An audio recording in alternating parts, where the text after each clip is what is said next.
ಟಿವಿ20 ಕನ್ನಡ ವಾಹಿನಿಗೆ ಸ್ವಾಗತ. ಬೆಂಗಳೂರು ಗ್ರಾಮಾಂತರ ದೇವನಹಳ್ಳಿಯ ಕೆಂಪೇಗೌಡ ಸರ್ಕಲ್ನಲ್ಲಿ ರೈತರು ಹಾಡು ಹೇಳಿಕೊಂಡು ಸಂಭ್ರಮಿಸಿದ್ದಾರೆ. ಹೌದು, ಕೆಐಎಡಿಬಿ ಭೂಸ್ವಾಧೀನಕ್ಕೆ ಸರ್ಕಾರ ಚನ್ನರಾಯಪಟ್ಟಣ ಹೋಬಳಿ 13 ಗ್ರಾಮಗಳ 1777 ಕೆರೆ ಭೂಸ್ವಾಧೀನಕ್ಕೆ ನೋಟಿಫಿಕೇಶನ್ ಹೊರಡಿಸಿತ್ತು.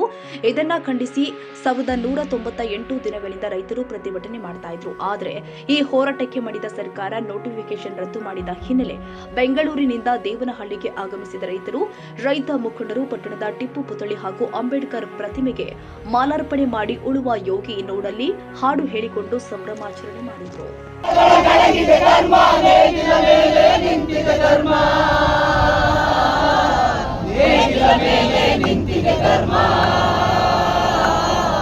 ಉಳುವ ಯೋಗಿಯ